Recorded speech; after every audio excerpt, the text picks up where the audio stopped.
Do I really look like a guy with a plan? Do I look like the kind of clown that could start a movement? If tomorrow I tell the press that, like a gangbanger, will get shot. If it was me dying on the sidewalk, you'd walk right over me. Because it's all part of the plan. Ever since Joker was released, fans have been comparing Joaquin Phoenix's version of the character to Heath Ledger's. But instead of trying to rank them with some arbitrary point system, let's ask, how are they different and why? Because it turns out that these Jokers can teach us a lot about ourselves. First, let's look at Heath Ledger's Joker from The Dark Knight. Hi. Now this is very much a post-9/11 movie that explores the public's fears of terrorism, and this Joker is very much a terrorist. Should we give in to this terrorist's demands? And like a terrorist, he pretends to be An agent of chaos. But this isn't true. His superpower is methodical planning, as we saw in the movie's opening bank heist, where every detail is planned down to the second. No. I killed the bus driver. But to maintain the image that he is a force of nature, he refuses to stick to one story for himself. He gives multiple origins for his Glaswegian smile, and everything on his person is untraceable. Clothing is custom, no labels. Nothing in his pockets but knives and lint.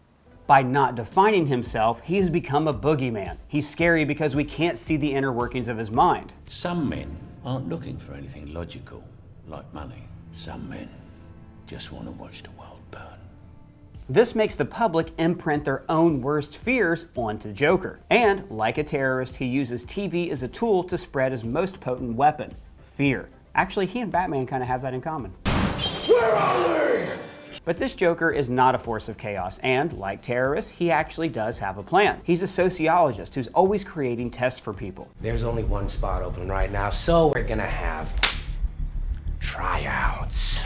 He is a true anarchist, but that word doesn't mean you're a crazy person who just wants to burn things. An anarchist believes that the body politic can only achieve absolute freedom by dismantling the state. Nobody panics when things go according to plan, even if the plan is horrifying.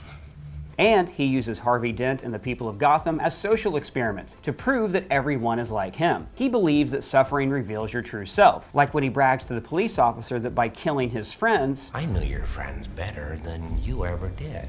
the goal of terrorism is to subvert society, to turn us into the very thing we hate. That's why Joker forces citizens to face each other instead of him.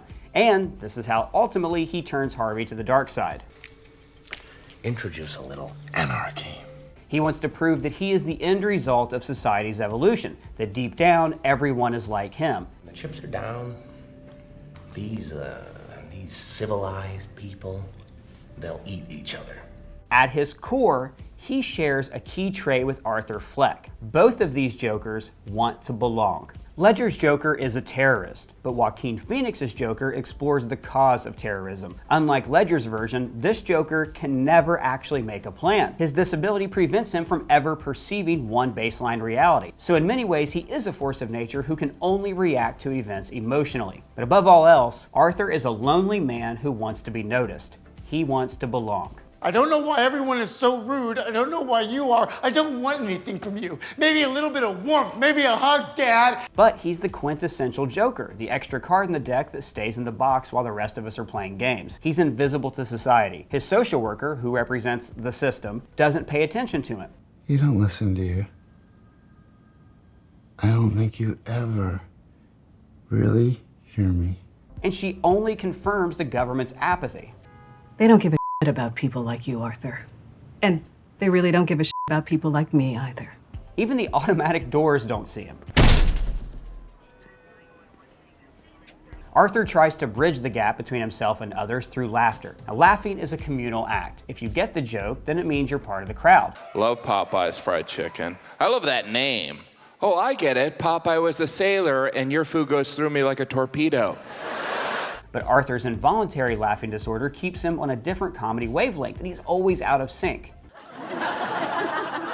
Something I'll address once I have tenure, but for now... Comedians usually succeed by relating to their audience. You guys live together or not? Did you learn stuff from living with her? I learned a lot. I didn't know this. This whole time I've needed a bed skirt. Did you know that you need a bed skirt? But Arthur has nothing in common with his audience, or anyone else, so he can't be funny, as he's often told. Don't you have to be funny to be a comedian? Yeah, that's not funny, Arthur. In the harshest way, People are telling Arthur that he will never belong. In Arthur's Murray Franklin fantasy, he equates belonging with entertainment. You see all this, the lights, the show, the audience, all that stuff. I'd give it all up in a heartbeat to have a kid like you. But soon, he equates entertainment with violence. He wears a gun in his clown suit. He entertains his neighbor with a fake suicide. And when he's practicing being on Murray Franklin, he pretends to kill himself to make people laugh. Arthur connects with people by becoming a celebrity. People dress like him. Gothamites celebrate his subway murders. They even emulate his behavior when they kill people on a train. And Arthur returns this emulation. He models his new clown makeup after the mask the protesters wear. So he reinvents himself to become what they want him to be. These people are fans, and he is a celebrity. They don't really know him as a person, and they don't care. They just want to live vicariously through him. When Arthur appears on Murray Franklin, he becomes what his fans expect him to be. Not a man, but a symbol.